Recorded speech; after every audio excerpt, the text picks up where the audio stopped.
educate, empower, enable, impact.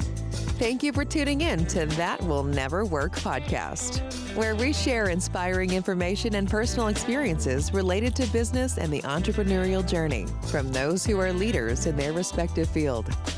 Now, here's your host, author and business coach, Maurice. Thank you very much for tuning in today. I have a great show ahead of you. I'm not sure we're going to be able to get through this. Seriously, we're going to laugh probably through the whole thing. But I have this gentleman here that has spent the last 40 years in direct selling, sales management, sales, process improvement, and messaging. His work has ranged from very large Fortune accounts to primarily in the financial services space, to small firms trying to create a sustainable and reputable sales process. He has been dealing with challenges for over 30 years and have learned a thing or two, including the pain and frustration that it can cause. I think that this is going to be a fun show for you today, and I'm really, really excited. I bring to you John Lester. John, thank you very much for coming on the show today. Maurice, thank you. I am so glad to be here. And yes, we are going to have some fun. So folks, if you're in a bad mood, change it. I know, right? Start laughing now. We were back in the green room. We had a whole lot to talk about, So John, one of the things that we had spoken about is, mindset. Right. And for those of you who have yet to convert to be an entrepreneur, right? You are in a 9-to-5 job, and you have your job description, and in the job description it can say other duties as assigned, right? And so John here, his background, he was working a job, and he could explain a little bit more, but then he got to other duties as assigned. This is where he is today. So John, would you like to explain to us what's going on with you? Yes, sir, I will. Thank you for that intro. So many years ago, I was a electronics technician, we used to call them. And I converted that into fixing computers because I started out doing aircraft instrumentation for F-14 and F-15s that was sitting out over in Vietnam. And I graduated to biomedics for hospitals and then went into computers because that seemed to be where everything was going. And I was working for this very small firm. And we were a division of a Canadian organization, but we were still very small. We're over in Fort Lee, New Jersey, right by the bridge. Could overlook the bridge and do traffic reports if you wanted to. And I was doing all right. I mean, I wasn't taxing myself. Okay, we were fixing these computers for actuaries and life insurance companies. And one day, my boss Ted came in and he said, "Hey, I got some interesting news for you. Don't know how you'll take it, but here's some interesting news." And I'm like, "Sure, give me some news." Mm-hmm. He said, "Well, we just divested from the firm in Canada." I said, "Well, is that good or bad?" He says, "Well, that depends on how you take it." He says, "The good news is we have more autonomy." He says, "The bad news is unless we start selling some of these things, I don't need a repair technician." I said, "So what does that mean?" He says, "Well, either you can sell from me or you can leave." Yeah. Wow. I said, "Okay." And then the worst possible thing in the world happened. I was successful. Wow. That's bad. Because when you're successful and you don't know why you're successful, all you do is build mistakes upon mistakes. And so when you're successful and you don't know why, stress starts to creep up, frustration starts to creep up. Wow. And then you don't understand, well, how do I get the next deal? Hey, why did this guy stand me up? You don't understand all the things that happen in a traditional sales environment. What happens is stress, frustration, waking up at 3:00 in the morning in a cold sweat because you don't know what you're doing. Not being able to predict the revenue, not being able to do the things that you want to do. But that's true in any part of life. And so I continued, got into some other companies, did well in some, did not do well in others. Remember being, I'm not going to get into a long story about it, but the company that I was with was a Fortune 500 company. And not if anybody in the audience even remembers this name, but Dan Dorfman, who was a columnist for the Daily News at the time, wrote an article about how this particular company, which I will not name, tech company, was hiding revenue and basically cheating the IRS, and he blew the whole whistle on him, and 35% of the sales force got laid off the next morning. And I was, this was April Fool's Day, and I had just closed on my very first house. Didn't know I didn't have Wow. a job. Came in 2 days later after we moved, and everybody looked at me and I said, "What's the problem?" They said, "Well, you don't belong here because you're not here anymore." Wow. That's sales, babe. Wow. Finally came around and I said, "You know what? This is really interesting." I said, "There's got to be a better way." And I went and I took on my own Dale Carnegie course. Hmm. And I'm not promoting Dale Carnegie, but it's one of the granddaddies of helping people understand how to sell. Mm-hmm. And what they did for me was they helped me understand the process and kept going. Hmm. And I got better and I got really better. And I became one of the top salespeople in a few places. But there was always this nagging feeling that something was wrong because all I have been doing the whole time and all salespeople do is train on tactics, Hmm. make the prospect say yes 6 times and they'll buy a Ferrari. Doesn't work. Hmm. Okay. But that's what they tell people. All right. Trial closes. All right. Air balloons, Ben Franklin close, all of these things that you hear about if you ever study sales, they're all out there. So it was product and tactics. Interesting. But the problem was, and I didn't learn this until much later. So we're going to completely shift gears on this thing because this is really where the whole thing becomes important. Something like 60% of who we are internally, how we view the world, how we represent ourselves, our behaviors are cast in us by the time we're 6 years old. Mm-hmm. That's phenomenal information. Mm-hmm. So if you go to the store, as an example, and you're 3 and you're in tow with your mom, and your mom says, "Oh, don't trust that person. He's a salesperson." She might be saying it kidding. She might not be saying it kidding, but your 3-year-old brain doesn't process that. Right. And all of a sudden, there's this seed that's growing inside your brain that says salespeople are bad. Hmm. And now you uncover that 20, 30 years later, and somebody says to you, "Hey, do you want to sell?" And one side, you understand that there's a whole lot of money and freedom. Selling is a wonderful, wonderful thing to do. It is wonderful when it's working. Right? But something in the back of your head, in your subconscious, is saying, "Wait a minute, your mom told you that you can't trust salespeople, and you don't even know what's going on. So how do you expect to sell when that voice is going on in the back?" And we see this everywhere in life. To me, this is one of the roots of almost all prejudice, is because somebody whispered something into your ear, whether it was true or not, whether it was meant to be or not, but your subconscious processed it. Right. Okay.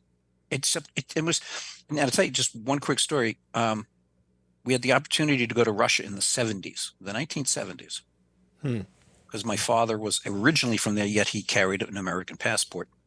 And you would be moved from place to place with guides the entire time. You were never allowed out on your own. Mm-hmm. And I remember walking, because we were allowed to walk within the Moscow area. I remember walking in a department store area. And the younger folks were looking at us as we passed them in fear and in hatred. Mm-hmm. Right. I'd never met them. Right. I'd never said anything to them. But they were so brainwashed. Their mindset, and here's what we come back to, their mindset was such that it didn't really matter what I said or what I did. We were the devil. Mm-hmm. Okay. And so what I'm saying is understand that you have, every one of us has all of these built-in prejudices, these mindsets, these mental models, whatever you want to call them, that live up there. And a lot of them have to do with sales. So there are things, how you see sales, and so how it affects you. It's how you see the prospect when you start selling. It's how you see your product. It's how you see business. And if you don't understand that they're there and you try to go do sales, whether it's as a side gig as a real estate agent or whether it's as a profession, you're going to get crippled. And all of the things that you have to learn are going to be harder to learn and harder to retain. So if we clean the basement out now, right, when the flood comes, which it did a couple of weeks ago here, the flood comes, right, it's a lot easier to pump it out. So one of the things that I have to ask in this, when do you know to take the opportunity? Because, let's go back to your original story where you had the opportunity to either stay or go in that particular job. Right. It took you to another place. And sometimes we don't understand what the opportunity that's being presented because we get nervous, we have fear, whatever it might be. Like you said, some of the things that are built into us at the age of 3. So how would someone change the mindset to be able to take that type of opportunity that's presented to them? That is a fabulous question. And I think it's different nowadays, but here's what I'll tell you, Maurice. When I was growing up, we're all shaped by our environment, by our family, by our neighborhood, by our school, etc. It was never impressed upon me to be very clear in what I wanted. Okay.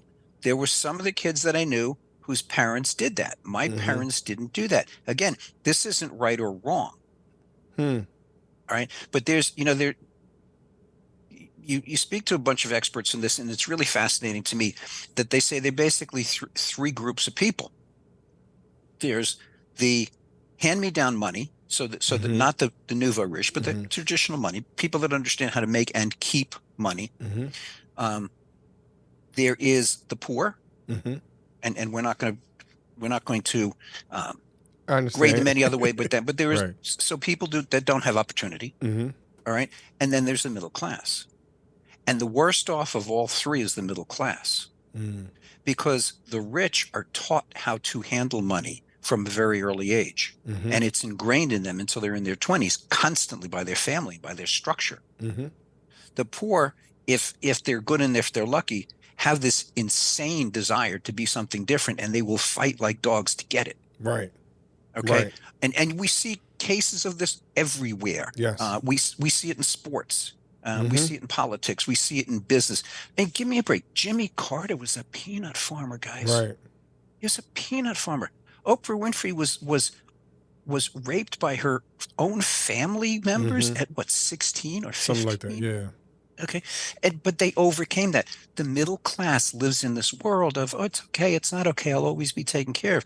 So typically, not always, typically are not taught how to make decisions about what they want in life, not taught how to drive for the things that are important to them, not taught how important it is to make those decisions early. So the first thing I would say is find something that you really, really, really want to do. I'm not talking about passion now. And I would actually, if anybody's interested in this area, I would highly recommend Cal Newport's book, So Good They Can't Ignore You. It's a fascinating book. Forget the passion side, all right? But figure something that you can do and a place that you want to be in the next 5 years. Not your life, because you don't know where you're going to be in your life. Right. Right? Nobody predicted what's going on in Ukraine. Nobody predicted 9/11. Nobody predicted any of these things. Right. So stop trying to live for your whole life. I know young folks today. I remember Nasafi. I was talking to Nasafi. She's 17 years old. I said, "What are you thinking about for college next year?" She goes, "Oh, I know where I'm going." I said, "Why? What do you want to do?" She goes, "I am going to be a neurosurgeon." Not I'm thinking about it. Right. At 17, I am going to be Right. a neurosurgeon. There's not a question. Very few people have that clarity.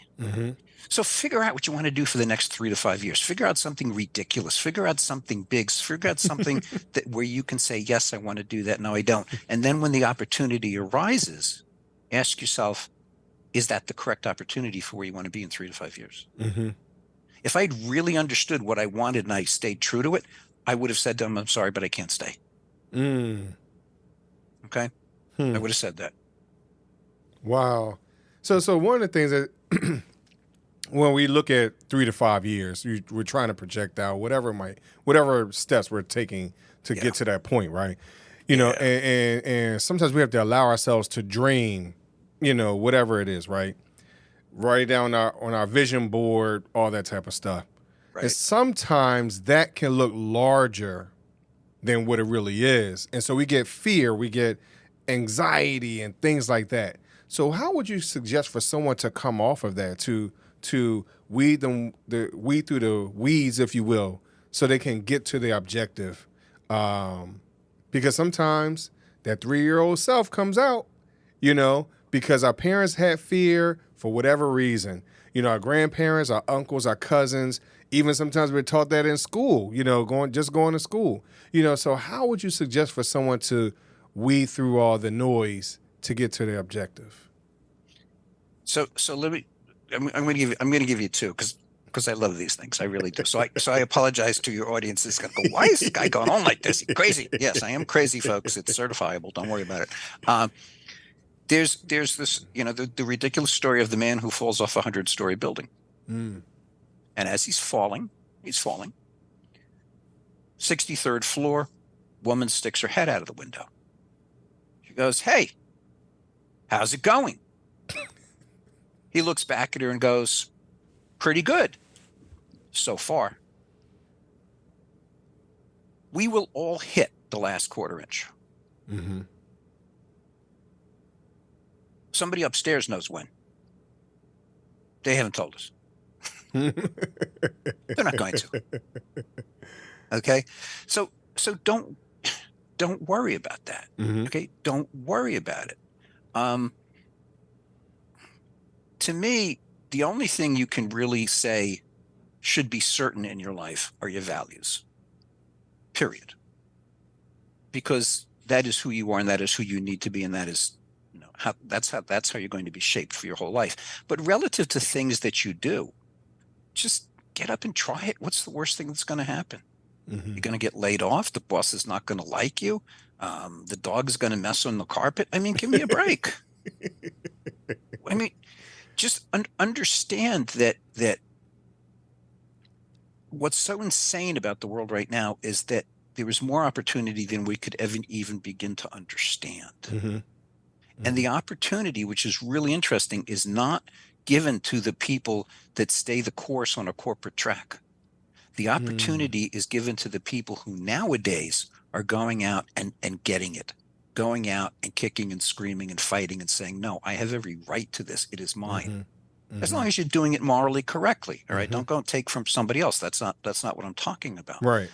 Go push yourself. Go challenge yourself. Mm-hmm. Figure out what lessons you want to learn. Because that's what you leverage the next 3 to 5 years on. Mm-hmm. All right. Look, truth of the matter is, anytime anybody gets hired, they're only hired for one or two reasons. And this is fact. Mm-hmm. They're only hired because their track record shows the potential employer, and this could just be a client as opposed to an employer. Mm-hmm. Their track record shows them what that person can count on that individual to bring to the table. Mm-hmm. All right. Or it shows them how they have the potential to grow. And so you're only going to get hired on, you know, what you can do for me today, which is the same as what you did yesterday, Mm-hmm. or for what I think you can do for me a year from now, or 2 years, or 3 years from now. You need to understand that. Mm-hmm. Okay. Mm-hmm. And then just go approach it. What difference does it make?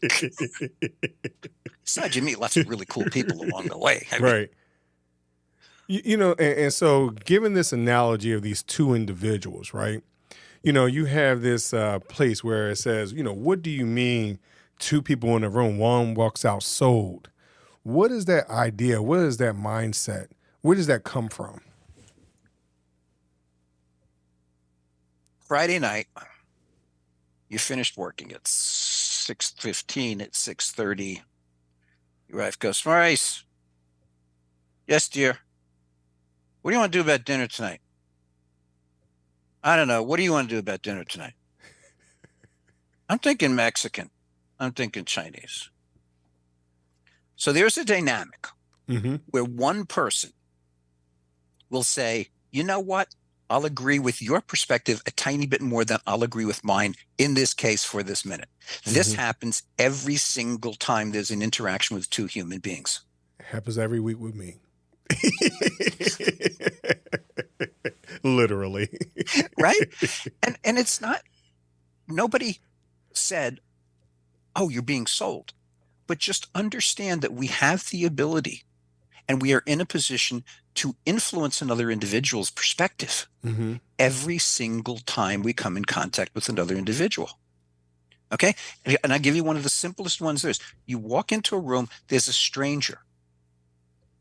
The stranger in the first 30 to 45 seconds is trying to figure out whether they should trust you or not. This is the limbic brain situation going on. And it's saying, okay, are they like me? Do they like me? Or am I safe? Are they going to eat me? Should I run or should I stay? Right. That's what's going on.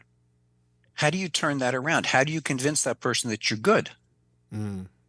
You extend your hand and say, hi, it's John, and smile at him. Mm-hmm. Okay. Who just got sold? They just got sold that you're good. Right. Mm-hmm. Okay. So be aware of that dynamic. Be aware that that happens every single day and embrace it. Because what it means is you have the ability to help somebody take a perspective that they might not have had before. That's not bad. No, it's not. No, it isn't. Yeah. So that's to me, now I've lived with that universal truth for a long time, and it pays off handsomely. Nice. Yeah. Nice. Well, John, I thank you for coming on and sharing us moments of opportunity. So how can people take the opportunity to talk to you more often? Website, social media, things like that. The best way, it's a great question. The best way is go to my website, attitudeselling.com. So attitudeselling.com. And you can get on my Calendly link. You can read some of my work. You can join a mastermind if you want to. Mm-hmm. You can just reach out and we'll have a conversation. I love talking to people. People are so amazingly incredible. And funny. Right. John, thank you very much for coming on. And as you know, I ask this of every guest. I can't let you go without this question. My would you rather question. Would you rather choose a fork in the road or 3 doors? For me, a fork in the road. And why is that? Less choices. Lazy, dude. Give me a break. It's funny because I've been asking this question for the last 4 years, 3 to 4 years, and everyone has a different reason. Like I said, some people are very analytical about it. Some are very emotional, and it also depends on what's going on in the world, and that helped determine how many opportunities they wanted or didn't want. That's correct. So. But I remember, I think it was The Price is Right. I can't remember, where you got to pick door number 1, door number 2, Yes. door number 3. Yep. And I think the woman traded a brand new full kitchen set for a flock of sheep. Really? And I'm like, are you serious? That I think is you picked the wrong door. Wow, that's funny. Yeah, That's funny and that was sad. pretty cool. But the thing is that the sheep is a bigger opportunity though. If It it's actually worked. is a bigger opportunity.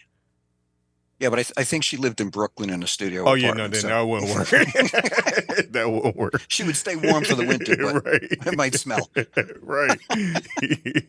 Well, John, thank you very much for coming on today. Thank you. My pleasure. And Take care. You too. And thank you very much for listening to That Will Never Work podcast. Thanks for listening. Find us on social media at Chisholm Group LLC and check back weekly for new episodes. Until next time, that will never work, or will it?